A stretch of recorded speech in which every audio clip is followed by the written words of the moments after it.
Eu, antes de mais nada, queria dizer que estou honrado, né, de estar aqui e sentar nessas cadeiras que tanta gente boa veio falar sobre esse assunto. Dizer, Daniel, que tem gente ouvindo, inclusive em Teoflotone, lá na cidade de onde eu venho, mandar um abraço pessoal. E te parabenizar, né, Betão, por disponibilizar esse espaço de debate, porque, sem dúvida, ao longo do programa a gente vai discutir com mais calma esse assunto, mas o papel da mídia nesse processo que a gente vive hoje, ele é, sem dúvida, determinante. Então, eu acho que a gente está num momento muito delicado da democracia e, inclusive, no ato que a gente foi ontem, né, professor? Os próximos 15 dias vão ser decisivos para muita gente, para o Brasil inteiro e para os efeitos que qualquer tipo de ação nesse momento vai causar e para qual página da história a gente quer escrever. Então, mais uma vez, Betão, parabéns e obrigado pelo convite. Bom, deixa eu fazer só deixa eu colocar um Led Zeppelin para dar uma amenizada no astral, daqui a pouco a gente já volta. Nem vai tocar a música toda. Vou pegar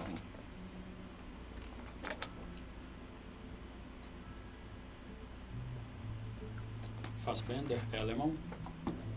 Acho que não é música. Fassbender é alemão? Fassbender é alemão. Como se Colônia, pronuncia? né? Fassbender? É Fassbender. Mas a pronúncia? Fassbender. Fassbender. Tem uma colonização alemã na Teoflotone, né? Tem, mas é engraçado porque eu sou todo misturado, né? Porque minha mãe é do Rio. E quem faz Bender é minha avó, que é do Rio. Ah, de Petrópolis. Ela foi morar lá, é uma loucura, ela foi morar lá, mas ela é de Bom Jesus Tabapuana, que é no norte do Rio. Meu bisavô veio pra Argentina, eu descobri no feriado agora. Ele veio pra Argentina, depois subiu pro Rio e aí foi, ele era... Essa é da turma dos alemães que vieram fugidos, não? Os nazistas? Não, eu acho que ele fugiu da... Ele não fugiu, não. Depois eu descobri, ele fugiu da primeira... Da Primeira Guerra. Eu não sei se foi da Primeira Guerra, aquela guerra de unificação da Alemanha. Ah, tá. Então final do século XIX. Final do século XIX. Aquele caso ali, 1900 e... Vamos lá? Som. Aqui é melhor pra ouvir? Tem gente que não gosta.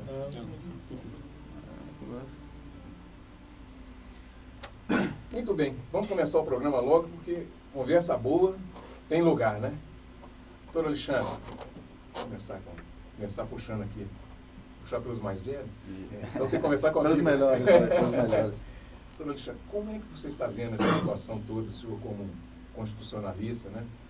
Eu não quis nem fazer perguntas, não quis nem montar uma pauta assim com perguntas constitucionais, que nós já fizemos isso em outra oportunidade. Eu acho que não é pertinente, eu acho que a gente tem que fazer um debate mesmo, bem progressista mesmo, com relação a isso, né? Como é que você está vendo essa situação toda, não só em nível acadêmico, em nível pessoal, em nível intelectual? Como é que você está vendo essa situação toda? Pois acho que a gente tem se surpreendido a cada semana com alguma coisa que é... Bom, isso acho que desde o ano passado. Eu, como professor de Direito Constitucional, vivenciei o ano passado uma situação, tenho vivenciado, aliás, uma situação muito interessante, que é dar aula num dia e no dia seguinte acontecer alguma coisa que me desmente. Quer dizer, eu dizer que a Constituição proíbe que sejam feitas, por exemplo, emendas à Constituição rejeitadas num dia, elas só podem ser representadas no ano seguinte, e o Eduardo Cunha vir lá e fazer justamente o contrário. E isso tem acontecido com várias coisas, inclusive agora com esse processo de impeachment. Quer dizer, a gente tem visto acontecer e serem afirmadas aí uma série de coisas que contrariam tudo que a gente estudou, tudo que a gente sabe sobre direito constitucional. Eu acho que a gente tem que, quando a gente fala tanto na Constituição, quando a gente fala tanto na preservação das regras do jogo, é porque, na verdade, isso é a única coisa que nos garante contra a barbárie. Ou a gente tem um sistema constitucional de direitos, um sistema de proteção de direitos fundamentais, ou então qualquer um de nós pode ser a próxima vítima.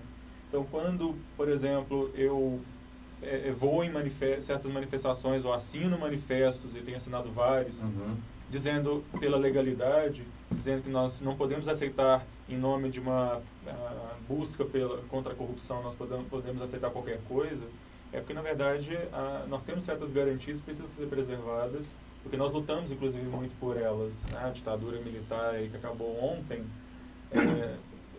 tudo que nós conquistamos de lá para cá, de repente é colocado em xeque em nome de algum outro interesse. E isso é algo muito preocupante. A minha impressão disso tudo é de perplexidade com algumas coisas que vem acontecendo.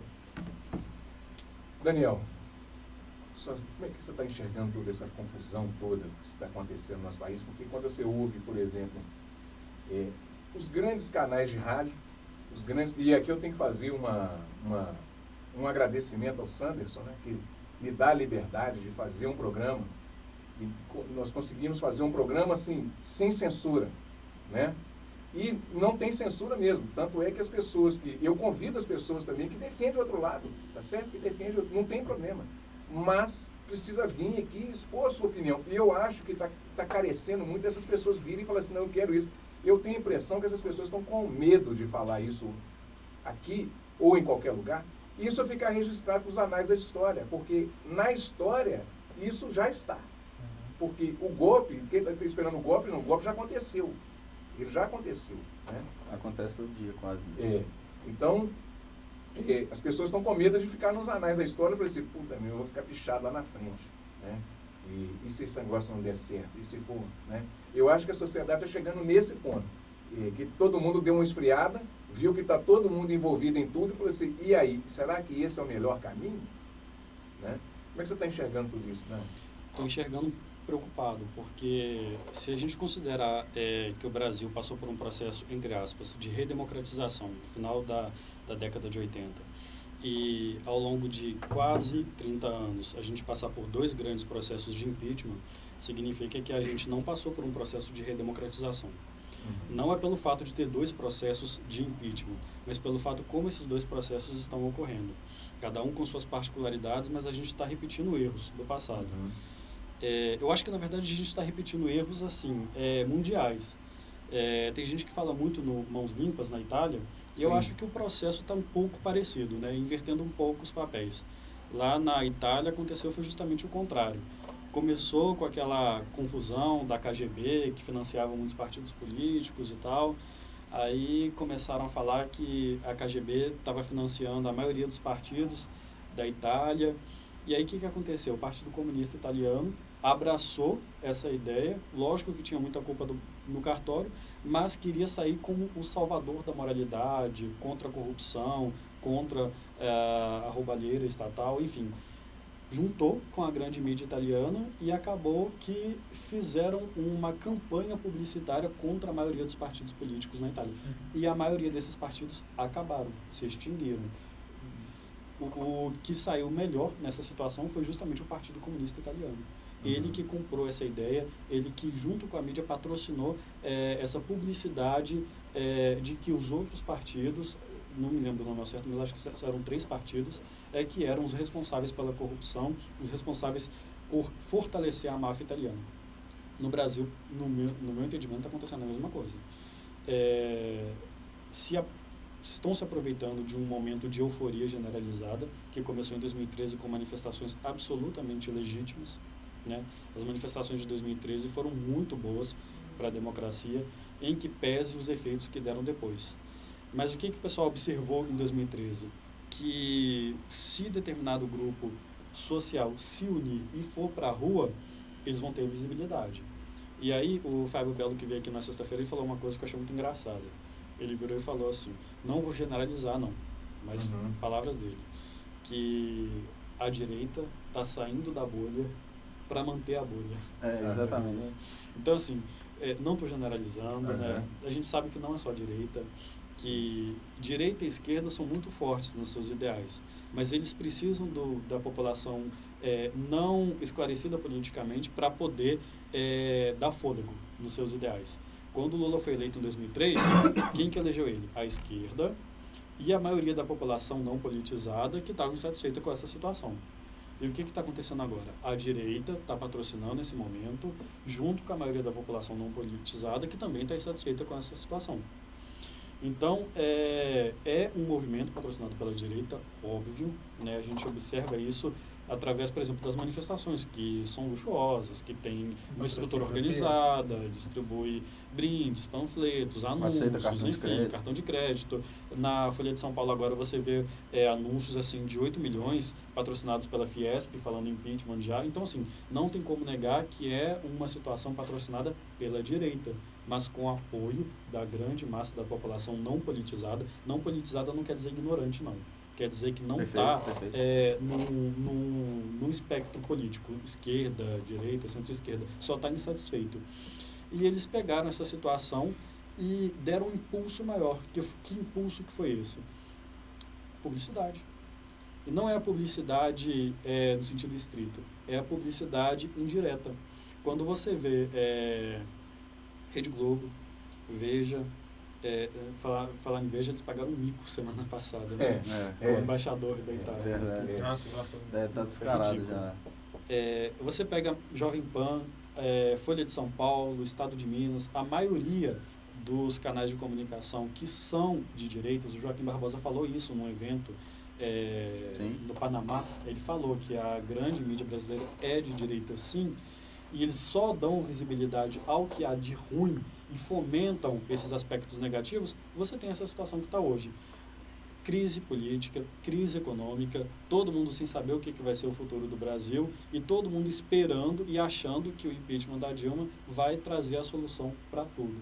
O que, na minha opinião, é muito pelo contrário. Para mim vai gerar insegurança jurídica, a mesma insegurança jurídica gerada no processo do Mensalão, que condenou José Dirceu pela teoria do domínio do fato aplicada completamente errada. Klaus Roxin veio aqui no Brasil e falou, usaram minha teoria de forma errada.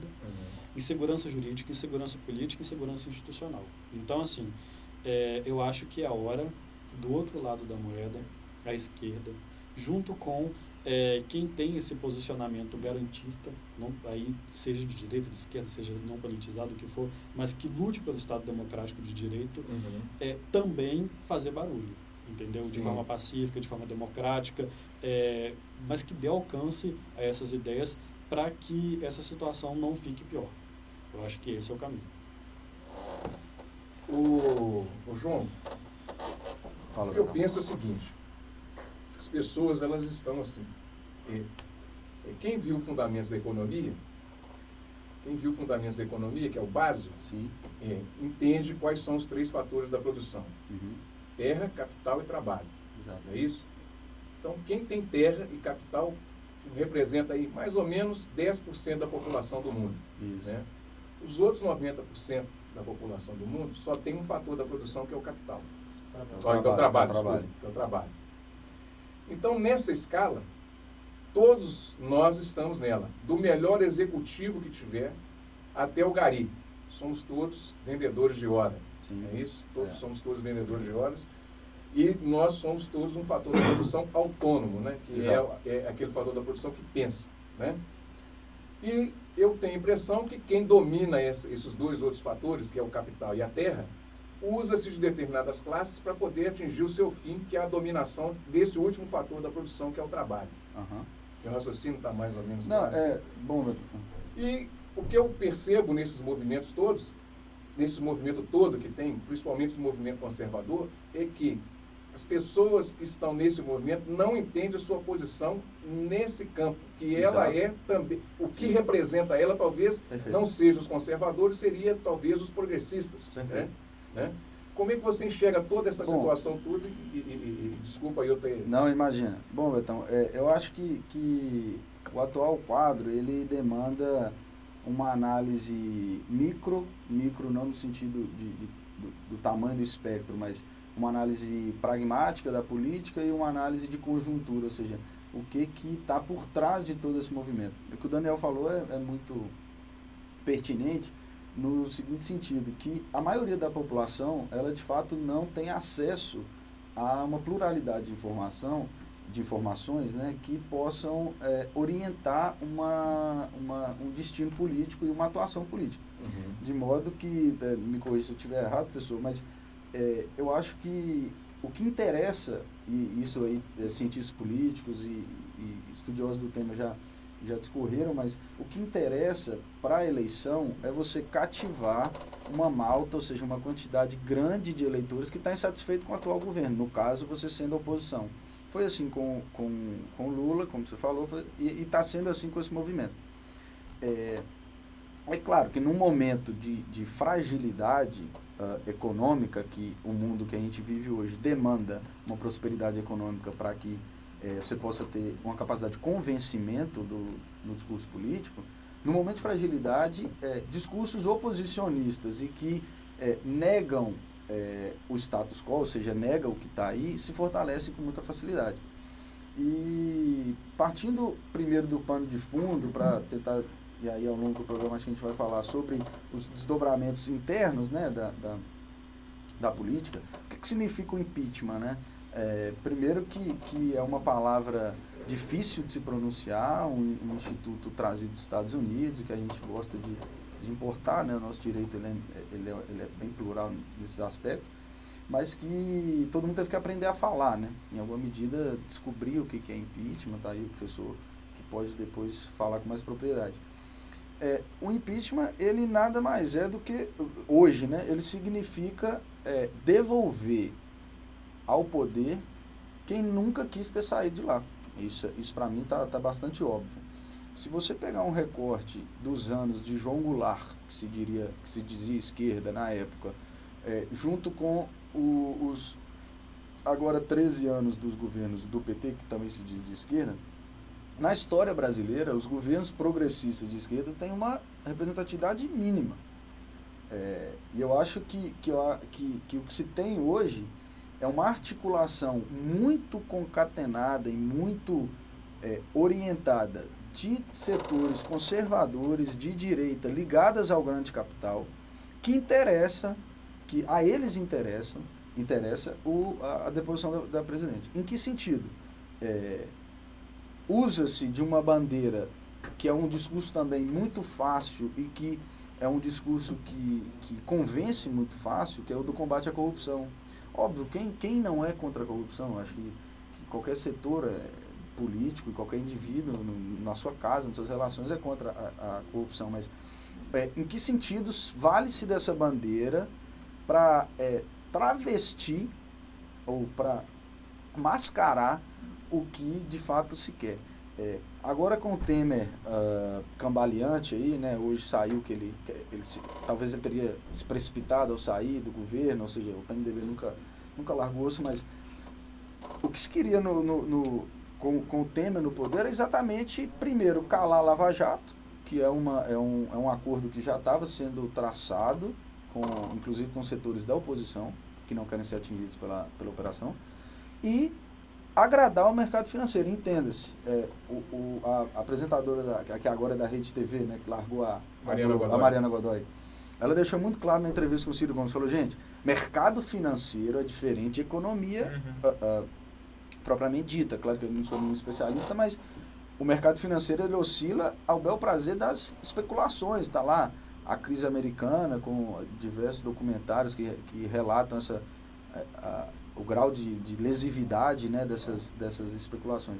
Então, assim, usa-se também desses argumentos do mercado financeiro. O Bovespa caiu, o Bovespa subiu, o dólar, claro que é um fator um pouco mais complexo, porque ele indexa preço de pão, ele indexa trigo e tudo, mas usa-se desses expedientes para tentar justificar a deposição de uma presidente que representa, bem longe do que seria o ideal para alguns setores, mas algum projeto de esquerda, para legitimar, e aí também a gente entra numa questão da suposta voz das ruas, né?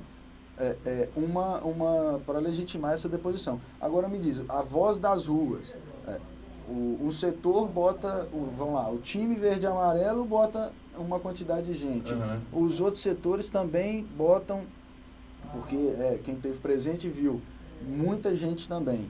Só que os meios de comunicação têm sua orientação, aliadas a setores que o patrocinam. Isso é muito claro. O que a Fiesp fez com as páginas de jornal, agora só escancarou, né? Ontem, inclusive, eu vi um vídeo que eles botaram aquele pato, que é até simpático se não fosse o que representa, mas botaram aquele pato gigante, um monte de patinho lá, né? na esplanada do Ministério, na esplanada, né? Na frente do Congresso. Isso, na frente do Congresso. E as pessoas inocentemente passavam e se simpatizavam com o Patinho e foram lá pegar o Patinho. E aí, com o entrevistador lá foi perguntar às pessoas o que significava os patos. E todo mundo sabe que é um movimento patrocinado pela Fiesp contra a suposta alta da carga tributária. Sim. E que os empresários reclamam da carga tributária e tudo que é compreensível, que a gente tem um sistema tributário que merece uma reforma. Só que aliado a isso vieram os 101 pontos da CNI, né, que propõem aquela pauta que já vem desde do ano passado, com o Cunha, retribuindo os votos que ele recebeu, ou que ele recebeu, o patrocínio, isso, obrigado, professor, que ele recebeu para as eleições, de terceirização, de relativização de direitos, de relativização de... Eu estava até lendo aqui no caminho, as propostas passam exatamente por relativizar 13º, férias, negociação, fortalecer a negociação coletiva, fortalecer para quem, né, enfim. E aí as pessoas, como o Daniel falou, elas não sabiam o que era aquilo. O que é isso? Por quê? Quem que representa esse patinho bonito? Né? Então, assim, eu acho que, e mais uma vez eu parabenizo o seu programa, que a gente tem que informar, antes de tudo, o que está se traçando.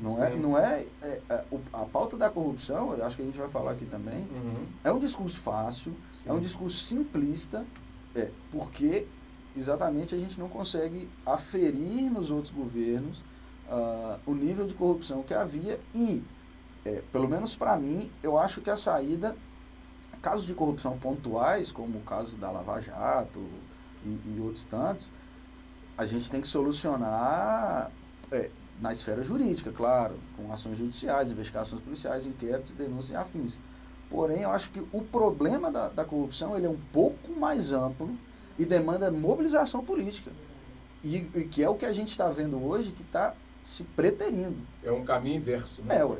Na verdade, mais que inverso, eu acho que eles são complementares, na verdade. Você consegue pontuar problemas, você consegue pontuar casos de corrupção, que sim, pela ordem que a gente está, pelo Estado de Direito, demandam uma resposta estatal. Agora, os problemas da corrupção, eles são, o professor pode me corrigir se estiver errado, mas eles demandam uma mobilização política e um amadurecimento da nossa democracia. O professor Leonardo Avritz, lá da UFMG, acabou de lançar o livro Impasses da Democracia Brasileira, inclusive, se eu puder, né, eu sugeriria que você trouxesse também cientistas políticos, como o professor Leonardo Avritz, e ele no início do livro ele fala, olha, a gente tem um problema sério de democracia. Eu busquei, né, o agora, aspas, inútil, né, pedido de impeachment feito pela OAB, porque eles foram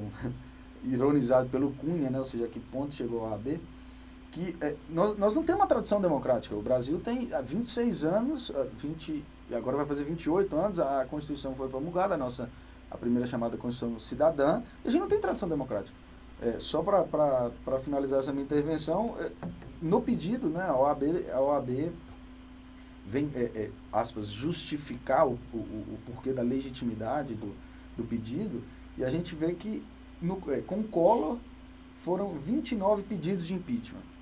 E ele foi impeachmentado. O Itamar, 4, o FHC no primeiro mandato, 1, o FHC no segundo mandato, 16, Lula no primeiro mandato, 25, o que já demonstrava aí a ira da oposição, Lula no segundo mandato, 9, Dilma no primeiro mandato, 14, que aí eles estavam no começo da organização dele, e Dilma no segundo mandato, 34, ou seja, o processo de impeachment, e aí acho que tem gente mais qualificada para falar, ele não é uma brincadeira, a gente está falando em depor um presidente democraticamente eleito. Mas tem professores de constitucional, e aí, eu vou falar para você, é uma vergonha, eu não vou citar nome aqui. Sim.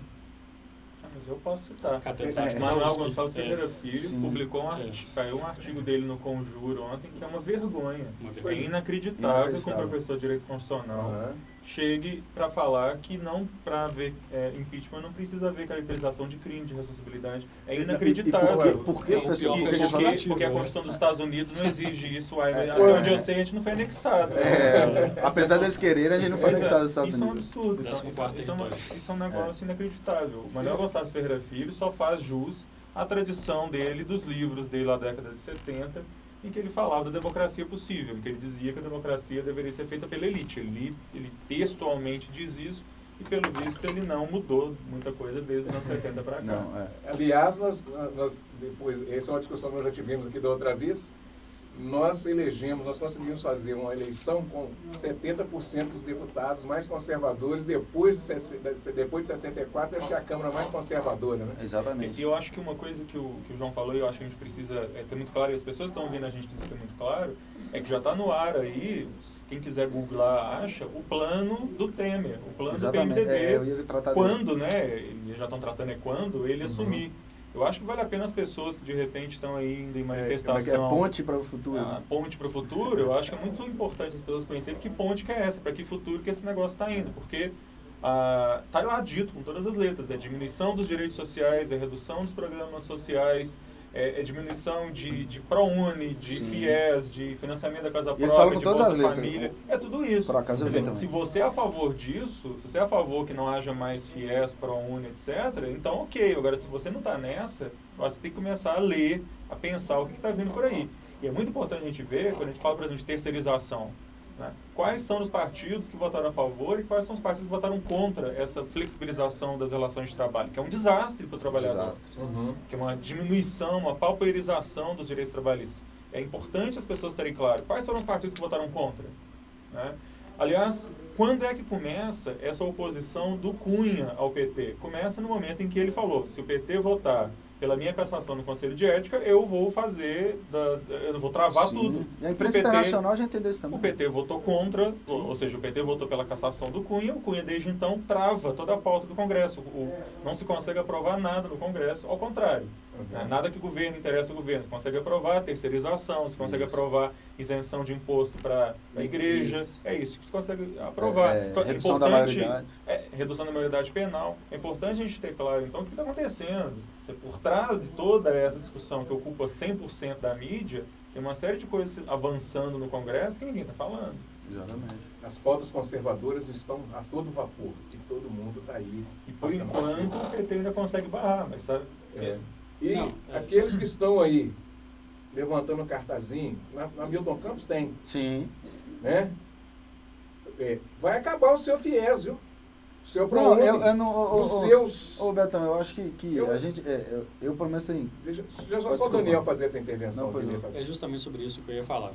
O Rodrigo Constantino, ele inventou o termo esquerda caviar. Né? Aí não sei se foi o Paulo Henrique Amorim ou outro que inventou a direita pão com ovo. Né? A direita pão com ovo. O que está acontecendo é justamente isso. Olha, a gente sempre teve um Congresso mais ou menos equilibrado, né? E esse último congresso nosso, ele é acentuadamente de direita, acentuadamente conservador. Por enquanto, a Dilma, apesar de ter algumas políticas de direita, né, como a diminuição de direitos previdenciários, dentre outros, que eu critico ela por conta disso... Como o Bresser Pereira também criticou ferrenhamente. O que acontece? Ainda assim ela consegue barrar alguma coisa, ela consegue vetar, e aí derrubar o veto é um pouco mais complicado.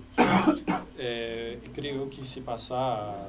terceirização já terminou a votação? Já está no Senado. Voltou ao Senado. Creio eu que se ela estiver lá, ela vai vetar. Enfim, é um contrapeso, né? E isso é bom para a democracia. É muito bom você ter nos Estados Unidos um Congresso, uma Câmara Democrata, um Senado Republicano. Isso é muito bom. Isso fortalece o debate. E assim, por mais que trava algumas coisas necessariamente urgentes por causa de picuinha partidária, ainda assim, o que é relevante, muito interessante para o país, consegue ser passado. Agora, imagine essa questão. Eu acabei de ler aqui no meu celular o Aécio Neves dando uma entrevista falando que vai apoiar um eventual governo Temer. Isso é óbvio. Isso daí, acho que há um ano atrás eles já deviam ter combinado. Isso não é novidade para mim. Agora, imagine um congresso acentuadamente de direita, conservador, com um Temer presidente. Nossa Senhora. Imaginem o que não vai passar em 2 anos e meio. É por isso, Betão, ele tem razão em falar, né, as pessoas estão levantando cartazes. O que o Daniel falou, para mim, é perfeito. O povo descobriu a rua. povo, não só movimentos sociais, não só militantes políticos, descobriu a rua. E isso é vital para a democracia. Eu acho que a rua é um espaço democrático mesmo. As manifestações de 2013, e quem estava lá consegue claramente perceber isso, que foi um movimento, ele sim, apartidário na sua maioria. Eu acho que há que se fazer justiça, que pelo menos foi insuflado por uma revolta contra a Copa. Tem que deixar claro que movimentos de esquerda que sempre tiveram na rua, esquerda não lê esse governo, não, movimentos de esquerda mesmo, contra a Copa, com o COPAC, né, que era o Comitê de Atingidos pela Copa. A gente até fez um seminário lá na faculdade a respeito. Eles sempre pautaram esse debate, estava clara a pauta que eles, estava clara a ação que eles iam fazer durante a Copa das Confederações. Só que a insatisfação naquela época já era tão grande que vários aderiram. E aí as pautas foram as mais diversas, os cartazes foram os mais diversos, melhoria da saúde, melhoria da educação, o Moro ainda não era super-herói, essa história toda. Então, e é um movimento que os políticos ainda não entenderam, os cientistas políticos ainda não entenderam, escreveram livro, o próprio Rudar Hit tem lá um livro que ele tenta entender o que aconteceu ali. Só que é um movimento que a gente ainda precisa, além de entendê-lo, informar a população que não é esse mesmo que está aí. Porque esse que está aí, ele vela por interesses que lá no Congresso hoje encontram uma caixa de ressonância. Pautas conservadoras não surgem do nada. A gente não pode imaginar que um sujeito igual, vamos falar porque é o mais caricato, né, o Jair Bolsonaro, ele chega lá à toa e brada aquele monte de asneira que ele fala. Inclusive, há filósofos, né, a própria professora Márcia Tiburi, lá de São Paulo, ela tem escrito sobre isso. A gente não precisa ter medo de... Os rótulos, quando aprisionam, é ruim, mas os nomes precisam ser dados. O que você está vendo hoje beira o fascismo, né? Foi falado aqui, como nasce, né? Como nasce, umbigo, né? Do umbigo, o professor Fabiano falou, exatamente do umbigo, porque a negação do diferente, e eu acho que esse é um processo que tem que ficar claro para os seus ouvintes, exatamente isso, que a negação do diferente na política, ela é fascista.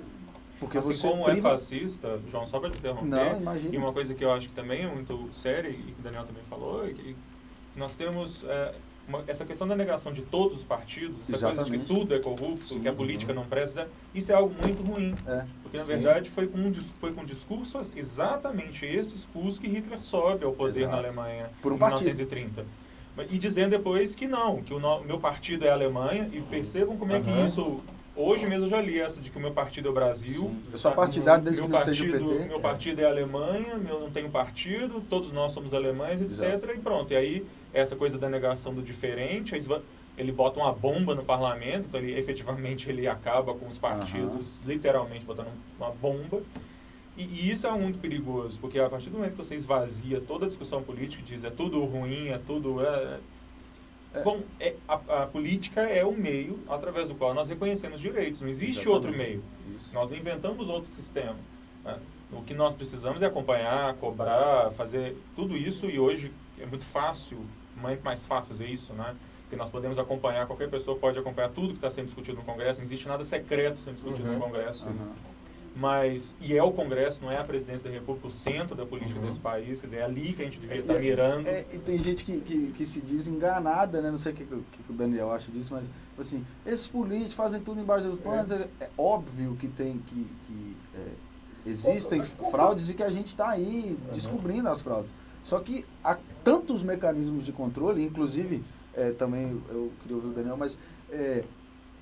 a corrupção, ela deve ser combatida, mas eu acho que o foco que a gente que está sendo utilizado pelos movimentos de direita é um foco que não deve ser, pelo menos para mim, não é o correto. Por quê? Isso é uma cortina de fumaça. É uma cortina de fumaça, e no seguinte sentido, Betão, o combate à corrupção, ele não é incidental.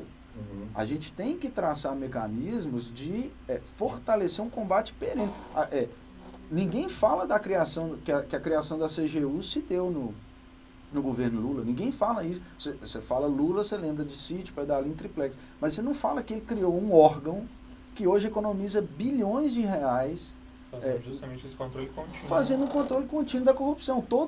Salvo engano, todos os contratos administrativos do país passam em alguma medida pelo TCU, desculpa, mas os agentes públicos eles são julgados no TCU. A Corregedoria Geral da União controla esse tipo de Controla, de porque o situação. recurso que chega aqui na cidade, ele chega carimbado. Ele chega carimbado, então assim... Ele chega aqui, ele já tem ele tem um caminho. um caminho, uma Isso. perseguição natural. Né? Eu não sei, O o Daniel falou do Deixa eu só combate lá na mais Itália. uma pergunta. Qual que é o doutor Alexandre, Daniel e João? Qual que é o peso disso para a nossa democracia? O peso disso que está acontecendo, essas jogatinas todas que estão acontecendo, fora da regra. Eu tenho muito medo disso ser tratado da forma, parafraseando um certo candidato, né, da forma leviana como está sendo tratado, porque na verdade são coisas muito sérias. Democracia é um negócio muito sério. Você não joga fora as garantias constitucionais em nome de justiciamento, né? E é isso muito que a gente tem visto. A gente lutou muito pela democracia. Nós vivemos vários períodos de ditadura desde a proclamação da República. Em todos eles nós vimos o que a violação dos direitos fundamentais leva a tortura, morte, empobrecimento das pessoas. As épocas de maior concentração de renda no Brasil foram justamente as épocas de ditadura. As épocas de maior corrupção no Brasil foram as épocas de ditadura. Isso também é algo que é muito pouco falado. Então, esse desprezo pela democracia, essa coisa de brincar com as instituições, eu acho é algo muito sério, é algo que eu tenho tido muita preocupação, onde é que nós vamos levar isso. Porque se nós vamos anular tudo, se nós vamos dissolver tudo, só sobra a barbárie depois. A lei do mais forte. Dani, Concordo com o doutor Alexandre. Eu acho que a gente está tendo um enfraquecimento jurídico, um enfraquecimento democrático. Eu acho que para um constitucionalista, um professor, ver uma interpretação que eles fizeram do artigo 140 da Constituição para falar intervenção militar constitucional é algo assim de chorar. Dói. E assim, eu vejo advogados falando isso, falando que existe intervenção militar constitucional, ou seja, eu quero esse é o instituto que legitimar, eu quero legitimar juridicamente algo que é absolutamente Fala logo que é golpe, né? Fala logo que é golpe. Fica dando cara de a publicização do golpe. ilegalidade. O golpe ele é publicizado. A publicidade está usando para o golpe. Veja bem, mensalão. Reinaldo Azevedo teve que criar a palavra mensalão. Depois teve que criar a palavra petrolão. Depois teve que criar a palavra pedaladas fiscais. Por quê? A direita entende muito bem tudo isso. Mas a grande maioria da população não politizada precisa de uma palavra para poder fixar. A palavra forte. E para poder jogar para todo mundo. Isso. Pedalada fiscal. O que é pedalada fiscal? Vai perguntar para as pessoas aí fora o que é pedalada fiscal. Pois mas não. Tem que ter publicidade nesse movimento, entendeu? Então a minha preocupação é a mesma, doutor, é a mesma do João Gabriel, é a mesma da maioria que está lutando pela efetivação dos direitos democráticos. O enfraquecimento jurídico que esse movimento está causando. Enfraquecimento jurídico tanto em violação de direitos fundamentais, tanto, por exemplo, quando um juiz libera um grampo não autorizado, parte dele não autorizado e parte dele com pessoas que têm prerrogativa, foro por prerrogativa de função, por interesse público. É a mesma coisa que decretar prisão preventiva sem fundamento falando que é interesse público, falando que é garantia da ordem pública.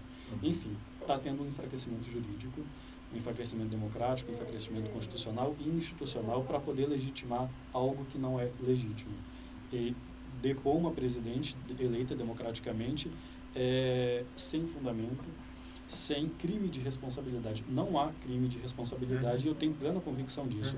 Tanto que um jurista catedrático da USP teve que falar que é possível impeachment sem crime de responsabilidade. Porque não há. Não há. Exatamente. Não há. Essa que é a minha preocupação. Eu acho que o debate, inclusive, que a gente trava no dia a dia, né? As pessoas ficam... principalmente jornalistas de direita gostam de diminuir esses mesmos termos que a gente usa que de fato são golpe. A gente não precisa ter medo de falar. Um cachorro é um cachorro, uma padaria é uma padaria, o golpe é o golpe. a gente não tem, o professor Zé Luiz Quadros, ele faz uma conjuntura muito precisa disso aí, a gente não tem mais aqueles golpes da espada, golpes da arma, do tanque de guerra invadindo o Palácio da Moeda lá em Santiago, a gente não tem mais esse tipo de situação. Os golpes hoje estão refinados. A Honduras passou por um processo um pouco mais ríspido, né, que expulsaram o presidente, mas no Paraguai a gente viu um processo de... O Paraguai é aqui ao lado, um país que é do tamanho é menor que grande parte dos estados brasileiros, ou seja, um país que passou por um processo de impeachment, me corrija se eu estivesse errado, era 48 horas, né? Pronto, 48 horas. Então, assim, qual é o preço que a gente quer pagar por uma relativização de garantias, uma relativização da democracia? As pessoas falam, nossa, mas impeachment não é golpe. Está na Constituição. Óbvio que está na Constituição. Acho que ninguém pelo menos os alfabetizados percebem que está na Constituição. Está lá, não tá, talvez não com esse nome, mas a gente sabe que tem a previsão, o STF já definiu o rito. Só que, como está dado hoje, eu acho que não só pessoas ligadas à esquerda ou com pensamento progressista, mas democratas, né, percebem que o impeachment, como está posto, ele é de fato um golpe. Porque, inclusive, a imprensa internacional tem noticiado bastante que a aceitação, né, do processo, do pedido lá pelo Cunha, ela foi simplesmente uma retaliação política. E a gente não pode... A democracia não é barganha política. Uhum. Você pode ir lá barganhar no Congresso e também aí vai todas as críticas possíveis, mas nomeação de ministério, alocação de recursos, do orçamento e tudo. Agora, você barganhar direitos e garantias fundamentais que foram tão arduamente conquistados, bom, para mim não tem outro nome que não golpe. Não, e é muito fácil, por exemplo, você tem um presidente da Câmara que está investigado, réu, e né? corre o risco... É réu. Já, e o Procurador-Geral já pediu o afastamento imediato desde dezembro. Pois é. Ou seja a gente está na mão de um gangster. Não, de um gangster, que é réu, que corre o risco de perder o mandato, apesar das manobras que está fazendo no Conselho de Ética. Como retaliação, aceita o pedido de impeachment. Sim. Basta ter maioria contra o governo, basta a oposição ter maioria. Tem que ter um fundamento, tem que ter crime de responsabilidade. E aí eu acho que o STF deve intervir. Porque senão fica muito fácil. Basta ter uma maioria da oposição no Congresso para poder derrubar qualquer presidente democraticamente eleito. Eu acho que o STF tem que conduzir esse processo no seguinte sentido, analisando o mérito do pedido de impeachment. Isso. Se há ou não crime de responsabilidade. Aliás, isso eu acho que o Congresso tem que decidir. Mas se há elementos fortes de convicção de que possa ter tido crime de responsabilidade. Eu acho que o STF tem que se posicionar em relação a isso sim. Na verdade, o professor pode falar melhor, mas o impeachment é um processo híbrido dentro dos três poderes, né? Exatamente como a ideia do checks and balances lá para compensar um poder dentro do outro. A análise do crime de responsabilidade, a votação, né, é feita pelo plenário da Câmara. Mas o que eu acho que seus ouvintes... os nossos ouvintes têm direito de saber qual que é o fundamento do pedido de impeachment, né? Que isso também está sendo muito tergiversado, está sendo muito confundido pela mídia, que tem interesse, óbvio, em confundir o ouvinte e o telespectador. O pedido de impeachment aceito, ele tem fundamento nas chamadas pedaladas fiscais. Pedaladas essas que são simples realocações de recursos, ou seja, numa explicação um pouco mais simplista, o governo viu que, de fato, né, já com a crise instalada, não conseguiria adimplir com os programas sociais, ele pediu junto à Caixa Econômica que adimplisse e que posteriormente ele pagava, nos chamados créditos suplementares que são devidamente autorizados pela Constituição. Só para se ter uma ideia, a Dilma assinou 6 decretos suplementares e, só para ter um exemplo, o governador Geraldo Alckmin, do PSDB de São Paulo, ele assinou 34. Ou seja, quando a Constituição ela prevê casos em que o seu orçamento, o seu caixa não dá para pagar. É simples, só para o nosso ouvinte entender o seguinte, o Banco do Brasil, o governo precisa patrocinar o Fundo Rural. Exatamente. Correto? Pronaf. Vamos colocar o Fundo Rural, sim, que é mais próximo das pessoas. Ótimo. Então, ótimo. Então ele precisa patrocinar o Fundo Rural. Todo ano ele tem que dar lá a verba lá do Fundo Rural. Chegou em novembro, não tem recurso. Ele fala para o Banco do Brasil assim, pode pagar aí, que assim que o dinheiro entrar aqui, eu te devolvo o dinheiro. E foi o que foi feito com juros, inclusive. Isso. Então, foi isso que foi feito. Exatamente. Isso chama pedalada fiscal, gente. Ou seja, o cara que está lá precisando do dinheiro dele lá no Fundo Rural, para produzir o alimento que você come na mesa, o governo não tendo dinheiro, ele vai lá no banco que é dele e fala com o banco que é dele, mas de direito privado, e fala com ele assim, paga aí, que a hora que o dinheiro entrar aqui eu te devolvo. Com juros, ainda paga juros para o banqueiro. Vou pagar para você, governo, com juros, aquilo que eu te devo. Isso, então, você esclareceu e passando a fala para os companheiros aqui, mas exatamente a pedalada, né, as manobras fiscais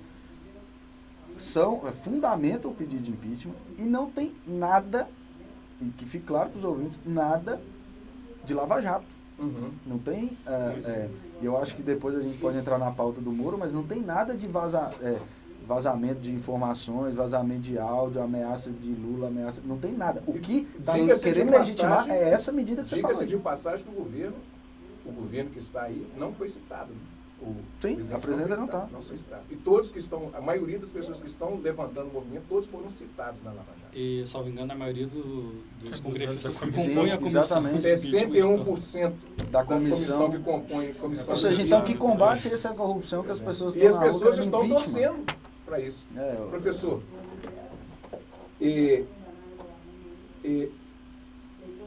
o grau de insegurança jurídica é muito grande. Acho que a gente está chegando, sim, num grau de insegurança jurídica tão grande que a opinião gente internacional sabe. E se tem vários veículos internacionais falando sobre o Brasil de maneira muito preocupante. Eles estão muito preocupados, é manchete de vários jornais franceses, alemães e tal, falando sobre o Brasil de maneira que eles mesmos não entendem como é que é possível a gente chegar nesse ponto.